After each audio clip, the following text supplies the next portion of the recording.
But first, a billionaire casino magnate from Las Vegas steps down from his company after multiple allegations of sexual wrongdoing. As William Branger reports, it's not just one of the titans of Las Vegas, but it's also a key player in national Republican politics. Steve Wynn helped turn Las Vegas into the multi-billion-dollar tourist mecca it is today. As CEO of Wynn Resorts, Wynn built the Bellagio, the Mirage, the Wynn Hotel, emblazoning his name and image on them and the city. Wynn was also the finance chairman of the Republican National Committee and a big GOP donor. But that all came crashing down when the Wall Street Journal published a story alleging a years-long pattern of harassment and sexual coercion by Wynn against his employees. The Journal reported that at least one of them was paid a $7 million settlement. Wynn has denied all the allegations against him, calling them preposterous. Rick Vallota has been covering this story for the Las Vegas Review-Journal, which we should point out is owned by Sheldon Adelson, who is also a big GOP donor and a competitor of Steve Wynn's in the casino business in Vegas and elsewhere. Rick Vallota, welcome to the NewsHour. Could you just lay out what the allegations are against Steve Wynn? Well, right now it's under investigation that he coerced some of his female employees to give him massages and then to have sex with him in some of the hotel rooms at the Wynn Las Vegas. And there were some allegations, I take it, of that he was asking waitresses not to lose weight in the past. There were some other allegations. Can you explain those as well? Yeah, this was actually several years ago when there was some big controversy about how he felt like some of the women employees did not look as good as they could have looked. So he brought them all into a room, talked to them about the fact that they needed to lose weight, and then he set a standard by which they had only a certain amount of pounds that they could gain from the time that they were hired in order to keep their jobs. And we should also say there was a story that your paper admitted recently that it had spiked back in the late 1990s that detailed some other allegations against Wynn. Can you tell us about those? Sure. There were some allegations that he handpicked several employees that he wanted to have intimate relations with.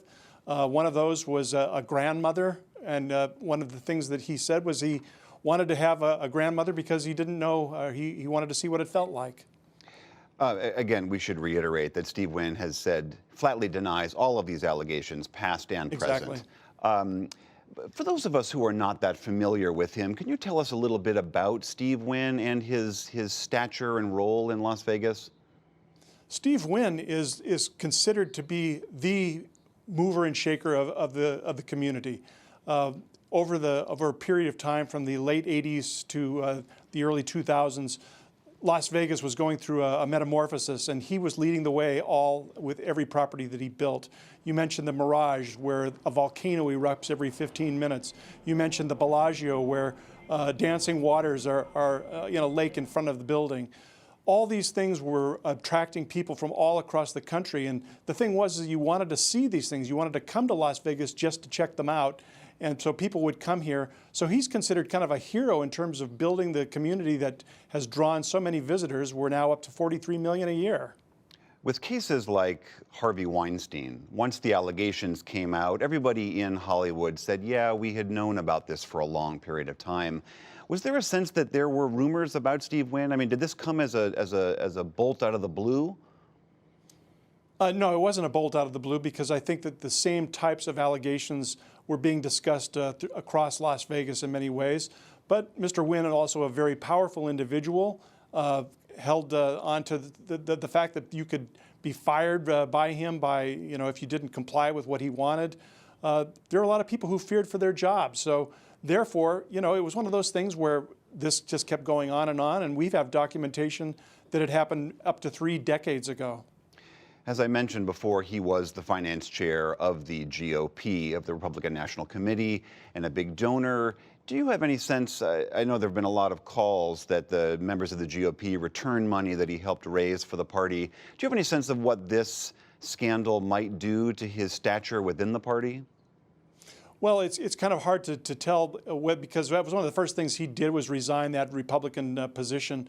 And he's been active in politics for all his career. On both sides of the aisle, I might add. Before he was a Republican national chair, he was often donating to other causes depending on which candidate best met his needs as far as his business was concerned. He obviously has a lot of ongoing projects going, and I'm just curious what your sense of the fallout is this going to be? I mean, he's got projects in Boston, he's got more in Vegas, he has interests in China. What's your sense of how those are those in jeopardy now? Well, it's kind of hard to say. It's a little bit too early because he's only stepped down less than 24 hours ago. But and the Wynn Board of Directors has named a new CEO, Matthew Maddox. The feeling I'm getting is that they hope to continue business as usual, but it's very difficult to fill the shoes of Steve Wynn, somebody who everybody has respected over the years and who has had that creativity to build what is today's Las Vegas. And lastly, just quickly, what are the ongoing investigations and what might they be looking into? These are being conducted by 3 regulatory organizations: the Nevada Gaming Control Board, the Massachusetts Gaming Commission, and the regulatory body in Macau. Also, his own board of directors is conducting its own in-house investigation.